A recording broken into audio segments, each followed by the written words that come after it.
1970 का भारत पाकिस्तान युद्ध भारतीय इतिहास का एक महत्वपूर्ण और निर्णायक अध्याय है, जिसने न केवल दक्षिण एशिया की भू राजनीति को बदल दिया, बल्कि एक नए राष्ट्र बांग्लादेश का जन्म भी करवाया।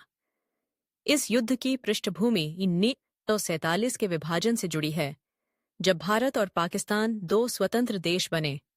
लेकिन उसके बाद से ही दोनों देशों के बीच तनाव, अविश्वास और टकराव की स्थिति बनी रही। 1970 के आम चुनावों में जब पाकिस्तान के पूर्वी हिस्से माम अरीनिया हुसैन अब बांग्लादेश में शेख मुजीबुर रहमान की अवामी लीग ने भारी जीत दर्ज की, तब पश्चिमी पाकिस्तान की सैन्य सरकार ने सत्ता सौंपने से इनकार कर दिया, जिससे वहां भारी असंतोष फैल गया। मार्च 1971 में पाकिस्तान की सेना ने ऑपरेशन सर्चलाइट नामक एक नरसंहार शुरू किया, जिसमें लाखों बांग्लादेशी नागरिक मारे गए, महिलाओं के साथ बलात्कार हुआ और लगभग 1 करोड़ शरणार्थी भारत के पूर्वोत्तर राज्यों में आ गए। इस मानवीय संकट ने भारत के लिए भारी सामाजिक, आर्थिक और सुरक्षा संकट खड़ा कर दिया, और तब भारत की प्रधानमंत्री इंदिरा गांधी ने इस संकट का समाधान निकालने के लिए कूटनीतिक और सैन्य रणनीति दोनों अपनाई। इस स्थिति में भारत को एक मजबूत अंतर्राष्ट्रीय समर्थन की आवश्यकता थी, और यही वह समय था जब रूस, जो उस समय सोवियत संघ के नाम से जाना जाता था, भारत के लिए एक निर्णायक और भरोसेमंद सहयोगी बनकर उभरा। अगस्त 1971 में भारत और सोवियत संघ के बीच 20 वर्षीय भारत सोवियत मैत्री और सहयोग संधि Indo Soviet treaty of peace, friendship and cooperation पर हस्ताक्षर हुए, जिसने भारत को यह विश्वास दिलाया कि अगर भारत के खिलाफ अमेरिका या चीन कोई सैन्य कदम उठाते हैं तो सोवियत संघ भारत के साथ खड़ा रहेगा। इस संधि के पीछे एक बहुत ही सटीक और दूरदर्शी कूटनीति थी। भारत जानता था कि पाकिस्तान को अमेरिका और चीन दोनों का समर्थन प्राप्त है। अमेरिका ने पाकिस्तान को हथियारों की आपूर्ति की और चीन ने कूटनीतिक रूप से समर्थन दिया।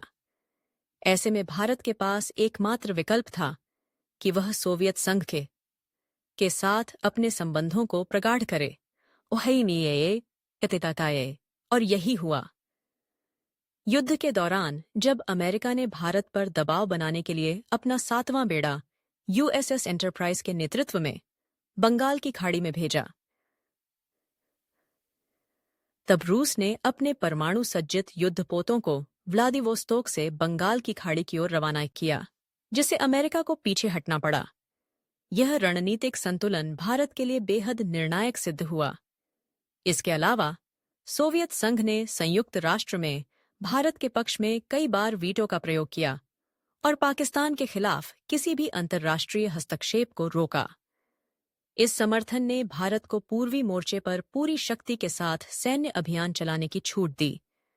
जनरल सैम मानेकशॉ के नेतृत्व में भारतीय सेना ने मात्र 13 दिनों में पाकिस्तान की सेना को परास्त कर दिया और 23,000 पाकिस्तानी सैनिकों को बंदी बना लिया गया, जो द्वितीय विश्व युद्ध के बाद किसी भी युद्ध में सबसे बड़ी आत्मसमर्पण की घटना थी।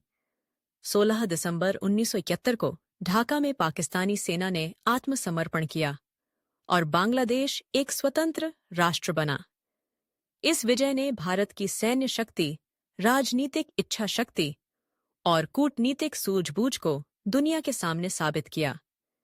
यह युद्ध केवल 2 देशों के बीच नहीं था, बल्कि इसमें 4 महाशक्तियों भारत, पाकिस्तान, अमेरिका और सोवियत संघ की रणनीति और दबाव की राजनीति भी शामिल थी। रूस की मदद के बिना यह विजय इतनी सहज और निर्णायक नहीं होती। सोवियत संघ ने यह साबित कर दिया कि वह केवल कागजी दोस्त नहीं है, बल्कि संकट की घड़ी में भारत का सच्चा और स्थायी सहयोगी है। इस युद्ध ने भारत की विदेश नीति को भी एक नया आयाम दिया और रूस के साथ लंबे समय तक चले मैत्रीपूर्ण संबंधों की नींव को और भी मजबूत किया। यह युद्ध भारतीय इतिहास का गौरवपूर्ण अध्याय है, जिसमें सिर्फ युद्ध भूमि ही नहीं, कूटनीति, साहस और मित्रता की गहराई भी दर्ज है। आज जब हम 1968 71 की उस ऐतिहासिक विजय को याद करते हैं तो यह भी याद रखना चाहिए कि यह डी सिर्फ सिर्फ सैनिकों की नहीं थी, बल्कि एक संपूर्ण रणनीतिक योजना, अंतर्राष्ट्रीय सहयोग और सबसे बढ़कर रूस जैसे भरोसेमंद मित्र की मदद से संभव हुई थी, जिसने हर मोर्चे पर भारत का साथ दिया और साबित किया कि सच्चे मित्र संकट की घड़ी में ही पहचाने जाते हैं। 1931 का युद्ध भारत के इतिहास में केवल एक सैन्य विजय नहीं था, बल्कि यह भारत और रूस के बीच उस ऐतिहासिक मित्रता की मजबूत नींव का प्रतीक भी बना, जिसने आने वाले दशकों तक वैश्विक राजनीति को दिशा दी। जब पाकिस्तान की सेना ने बांग्लादेश में अत्याचार किए और भारत के लिए 1 करोड़ से अधिक शरणार्थियों की समस्या पैदा हुई, तब भारत ने अंतर्राष्ट्रीय सहयोग की तलाश की और यहीं पर रूस, तत्कालीन सोवियत संघ, भारत के सबसे भरोसेमंद रणनीतिक सहयोगी के रूप में उभरकर सामने आया। अगस्त 1971 में भारत और सोवियत संघ के बीच शांति, मैत्री और सहयोग की संधि Indo Soviet treaty of peace, friendship and cooperation पर हस्ताक्षर हुए, जो युद्ध के दौरान भारत की रक्षा ढाल बन गई। यह सिर्फ एक संधि नहीं थी, बल्कि यह इंडिया रशिया फ्रेंडशिप का ऐतिहासिक दस्तावेज था, जिसमें यह स्पष्ट था कि यदि भारत पर कोई तीसरा देश हमला करता है तो सोवियत संघ भारत के साथ खड़ा रहेगा। यही कारण था कि जब अमेरिका ने अपना 7वां बेड़ा USS एंटरप्राइज भारत पर दबाव बनाने के लिए बंगाल की खाड़ी में भेजा, तब रूस ने अपने परमाणु हथियारों से लैस युद्धपोतों को भेजकर अमेरिका को पीछे हटने पर मजबूर किया। यही इंडिया एंड रशिया फ्रेंडशिप का सबसे साहसी और रणनीतिक उदाहरण था, जिसने भारत को कूटनीतिक और सैन्य रूप से आत्मनिर्भर बनने में सहायता की। युद्ध के बाद भारत ने 3,000 पाकिस्तानी सैनिकों को युद्धबंदी के रूप में पकड़ा और उन्हें जिनेवा संधि के तहत मानवीय व्यवहार दिया। लेकिन रूस की सलाह से भारत ने इस स्थिति का उपयोग शांति और समझौते की दिशा में किया।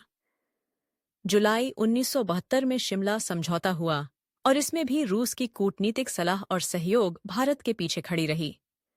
रूस न केवल युद्ध के समय भारत का मित्र था, बल्कि युद्ध के बाद भी उसने भारत के साथ अपने संबंध और गहरे किए। रक्षा, अंतरिक्ष, विज्ञान और परमाणु ऊर्जा के क्षेत्रों में भारत को MiG-21 जैसे लड़ाकू विमान, T-50 टैंक और आधुनिक पनडुब्बियां रूस से प्राप्त हुईं।